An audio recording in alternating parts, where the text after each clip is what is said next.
స్వామి. ఎవరు మీరు? ఈనాడు వైకుంఠానికి వచ్చిన కారణమేమో తెలపండి స్వామి. జయ విజయలారా స్వామి. తినండి.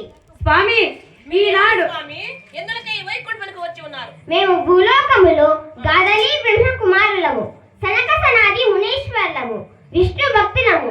శ్రీ మహావిష్ణువు దర్శనం కోసం కై వచ్చితిమి. మేము 150 ఏళ్ళు తపస్సు చేసితిమి.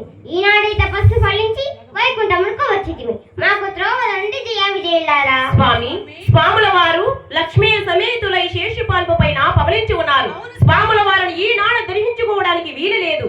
ఈనాడు వెళ్ళి రేణిపుచ్చి స్వాముల వారు దర్శించుకోనండి. వెళ్ళండి వెళ్ళండి. జయ విజయలారా. ఏమి స్వామి? భగవంతునికి భక్తులకు సమయములు ఉండవు. మూర్ఖ బుద్ధితో మాట్లాడుచున్నారు. ఎవరు? భగవంతునికి నిద్ర కలదా? పరమాత్మను ధరించిన పొద్దు పుట్టున పొద్దు గురుకున యాగములు యజ్ఞములు తపస్సులు భంగమగును. జయ విజయులారా, మా మాట వినండి నాయన. అన్యాయంగా మా శాపంకు గురి కాకండి.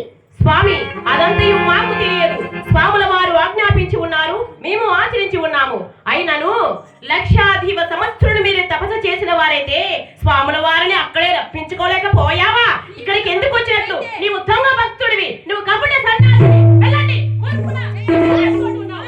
మూర్ఖులారా, మీరు కామ క్రోధ మదమాచారంతో విరవీగుచున్నారు. మేము శాపం పెట్టినా ఆ భగవంతుడు కూడా సాధ్యం కాదు. స్వామి, ఎల్లొక వైకుంఠానికి వచ్చి ఉన్నారు కదా, ఈనాడు మా పదం నమస్కరించి అవును. దర్శించుకోండి. ఓరి మూర్ఖులా, మీరు ఎవరు మూర్ఖులు? కామ క్రోధ మదమాచారంతో విరవీగుచున్నారు. తప్పేమలేదు స్వామి. స్వామి, మేము కాదు మురుకులు, మీరే ఆ స్వామి మురుకు. స్వామి, మేము కాదు మురుకులు, మీరే దొంగ భక్తులు, కపట సన్యాసులు. వెళ్ళండి. ఆ స్వామికి శుద్ధి దొరకలేకపోతుంది. స్వామి, జయ, పాడు స్వామి. స్వామి.